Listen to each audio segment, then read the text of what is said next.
They're a triple threat to Kirby and his friends. It's the three mage sisters from the Kirby series.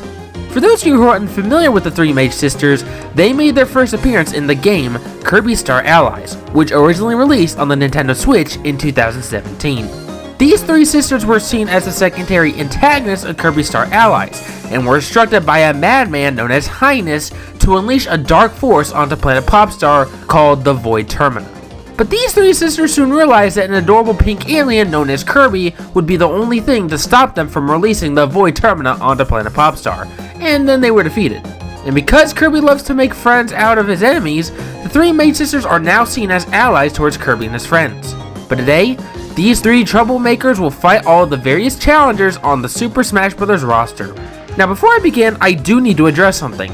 Just like the Pokemon trainer, this fighter is actually three separate characters that share the same fighter spot, with each character having some drastic differences. By default, you'll be playing as the ice-powered mage known as Francisca. Her attacks and movement speed are relatively slow, but she makes up for that with her power, as she is the strongest out of all the sisters. And because of this, she'd be a slightly above average mid-weight class fighter with a total of 6 jumps and no other movement options.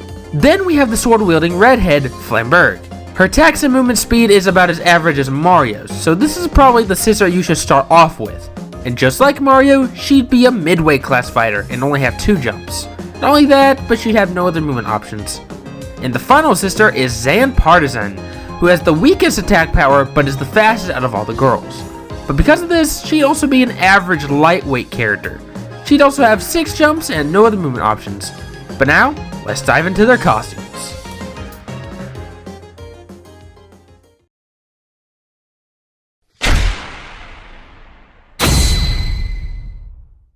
For the three girls' default appearance, they'd all be in their default appearance from their boss fights in Star Allies.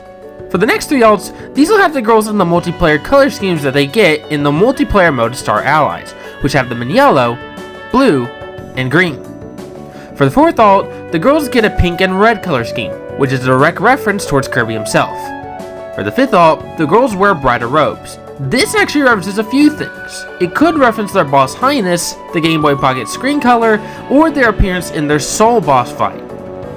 For the 6th alt, the girls get purple and blue color schemes. This references Void Termina's core, which is basically just Void's heart. And the final alt will have the girls entirely in black, which references what they looked like when Highness corrupted them. Now with all that out of the way, let's go ahead and dive into their movesets.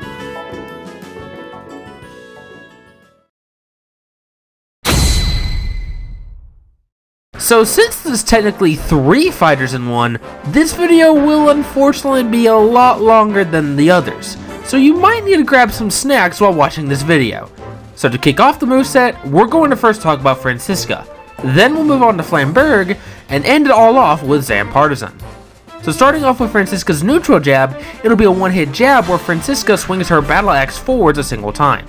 For the dash attack, Francisca runs while piercing the tip of the battle axe forwards. It's not an incredibly strong dash attack, but it can drag foes in and deal multiple hits of damage until the final hit. For the side tilt, Francisca slams her battle axe forwards a single time. This may seem like her jab, but it is a lot more stronger than the jab. For the down tilt, Francisca slides on the ground a single time. For the up tilt, Francisca swings her battle axe upwards a single time, which launches foes very high into the air. For her forward smash, Francisca powers up her battle axe with ice and slams it forwards. It's an incredibly strong forward smash that can KO opponents at early percentages, but it does have a lot of start lag and a lot of end lag. For her down smash, Francisca spins her battle axe a single time. Despite spinning, she only launches foes on impact. For her up smash, Francisca swings her battle axe a single time upwards. It's slightly like her up tilt hilariously enough, but it is a lot stronger. For her neutral air, Francisca spins her battle axe multiple times. Again, despite spinning, it only launches foes on impact. For the forward air, Francisca slams her battle axe from high to low. As you might have guessed, this move has the ability of spiking anyone who happens to be too close. For the back air, Francisca swings her battle axe vertically backwards a single time. Despite being a back air, it's incredibly strong, but has a relatively short distance. For the down air, Francisca uses her magic and causes a few icicles to fall downwards. These icicles aren't too strong, but it does deal multiple hits of damage until the final hit. And finally, for the up air, Francisca swings her battle axe above herself. But where Francisca gives you the cold shoulder is with her special attacks.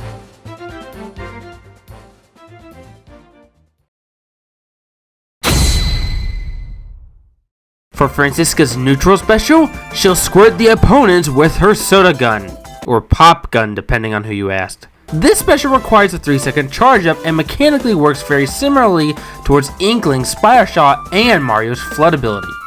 Once the special button is let go, Francisca will shoot out a long beam of soda forwards. This soda deals a small amount of damage and reaches from the far end of the stage to the middle of the stage.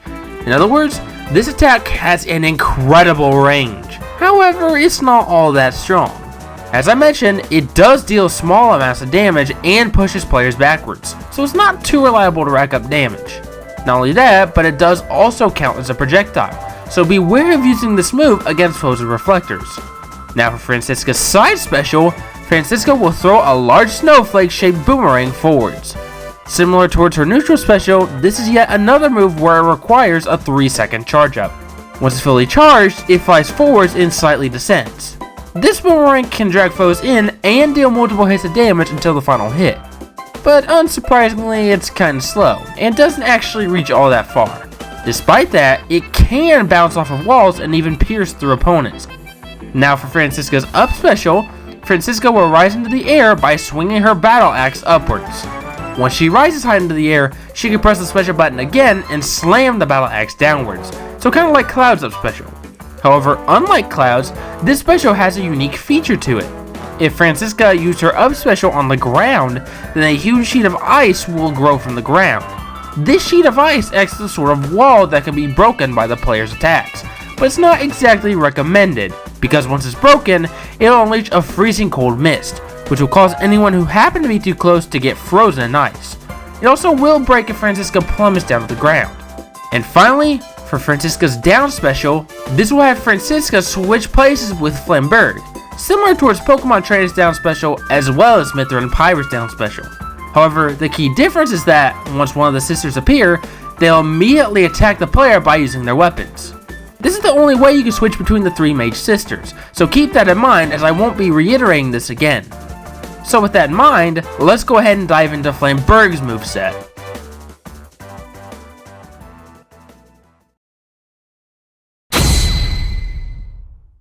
For Flamberge's neutral jab, it'll be a 2-hit jab that can lead into a flurry attack. The first 2 hits will have Flamberge swing her sword, whereas the flurry attack will have her rapidly pierce her sword forwards. For the dash attack, Flamberge swings her sword while running forwards, just like what a few characters do in Smash. For her side tilt, again, Flamberge swings her sword forwards a single time. For her down tilt, she'll perform a sliding kick on the ground, just like what Francisca does for her down tilt. For her up tilt, Flamberge swings her sword upwards a single time. It comes out pretty quick, but isn't that strong. Now for her forward smash, Flamberge rides on top of a cannon and shoots out a large beam of lava forwards. As you might have expected, this move has an incredible range and can launch foes pretty far, but there is a lot of start lag and a lot of end lag. For the down smash, Flamberge swings her sword on both sides of herself, just like what Marth does for his down smash. For her up smash, Flamberge pierces her sword high into the sky. But when she does this, the sword makes a small explosion which can deal multiple hits of damage until the final hit. For the neutral air, Flamberge spins multiple times in the air while swinging her sword. Despite spinning, she only launches foes on impact. For the forward and back air, Flamberge swings her sword multiple times, dealing multiple hits of damage until the final hit, just like Meta Knight's forward and back air. For the down air, Flamberge plummets down to the ground while piercing her sword into the ground. This move has the ability of spiking opponents if they happen to be caught by the tip of the sword. Unfortunately, if you use this move off the stage, then you're more likely going to lose a stock. And finally, for the up air, Flamberge swings her sword upwards, just like what a lot of characters do in Smash. But where Flamberge turns up the heat is with her special attacks.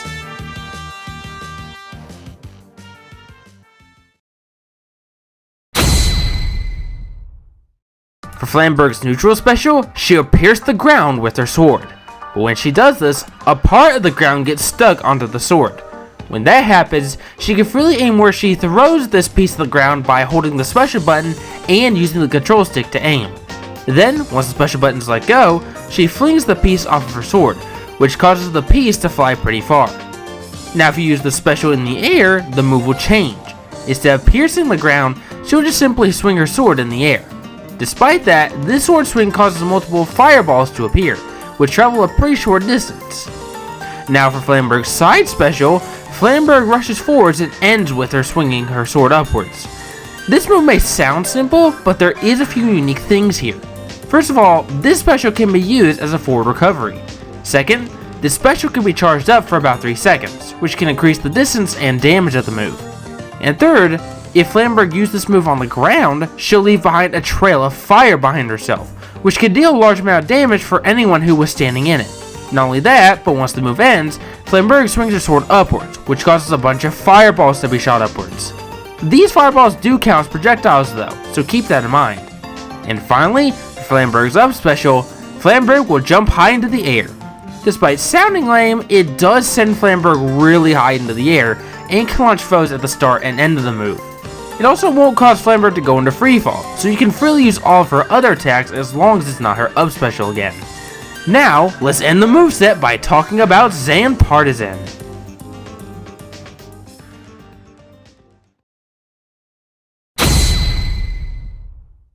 For Zan Partizanne's neutral jab, it'll be a flurry attack where Zan Partizanne rapidly pierces her lance forwards. The jab works very similarly towards Meta Knight's jab, hilariously enough. For a dash attack, Zan Partizanne runs forwards while piercing her lance forwards. It's not that strong, but it is a pretty quick attack. For the side tilt, Zan Partizanne extends her lance forwards. If players get hit by the tip of the lance, they'll deal a lot of damage. This can also be slightly aimed up or down. For the down tilt, Zan Partizanne performs a sliding kick on the ground, just like what her sisters do. For the up tilt, Zan Partizanne pierces her lance upwards. This move is unique because it scoops up foes in front and launches them upwards. It also deals more damage if foes get hit by the tip of the lance. For a forward smash, Zan Partizanne shoots out a massive lightning beam forwards. As you might have guessed, this smash attack is incredibly deadly, as it has the ability to KO foes at early percentages. But because of that, it has a lot of start lag and a lot of end lag. For the down smash, Zan Partizanne will cause 2 bolts of lightning to appear on opposite sides of herself, which zaps foes a single time and launches them. It's not all that strong, but it is pretty quick. For the up smash, Zan Partizanne uses her lightning bolt again, but this time she shoots the beam upwards, just like Palutena's up smash. For a neutral air, Zan Partizanne covers herself entirely in lightning, which deals multiple hits of damage until the final hit. For the forward and back air, Zan Partizanne pierces her lance either forwards or backwards, just like what Violet does for their forward and back air. For the down air, Zan Partizanne plummets down to the ground while piercing her lance into the ground. This move has the ability of spiking opponents if they happen to be caught by the tip of the lance. Unfortunately, if you use this move off the stage, then you're more likely going to lose a stock. And finally, for the up air, Zan Partizanne pierces her lance upwards, which emits lightning from the tip and launches foes high into the air. But where Zan Partizanne shocks the world is with her special attacks.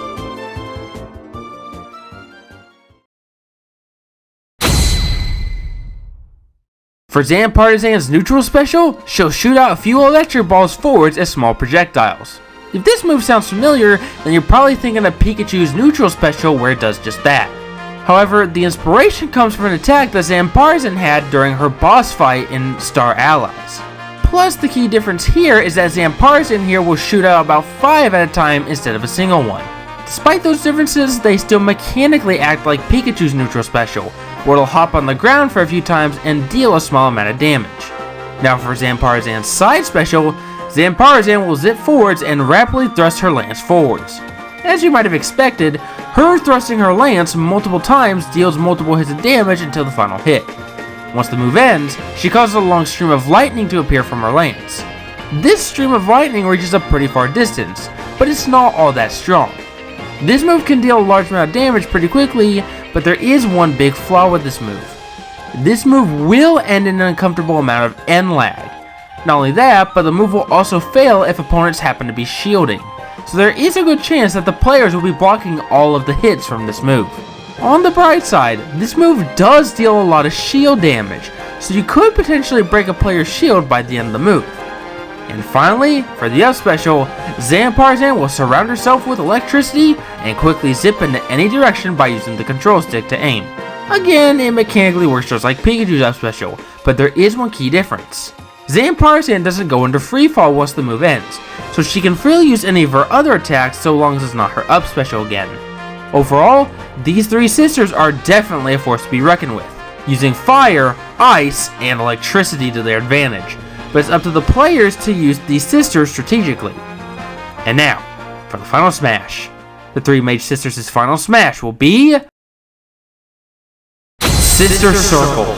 For this final smash, the three mage sisters unite together and proceed to form a circle by holding onto each other. Once the circle is formed, it rolls all over the stage, dealing large amounts of damage to all players. Then, after 10 seconds of this madness, the three mage sisters let go of each other and cause the circle to disappear, ending the final smash. This final smash is a direct reference towards their strongest attack in Star Allies, but it's also a nod to the friend formations that Kirby and his friends can do to defeat enemies in their path.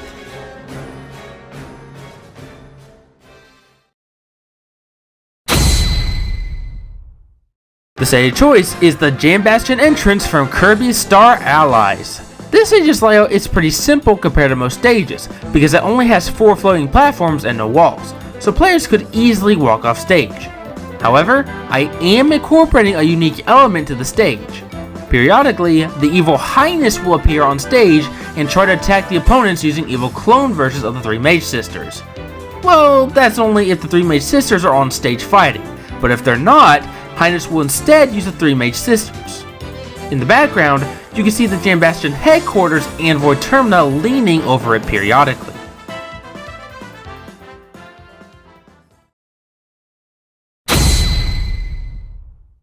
As you might have guessed, the songs this time around are strictly from Kirby Star Allies.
In total, 19 songs would be included, 3 of which would be remixed.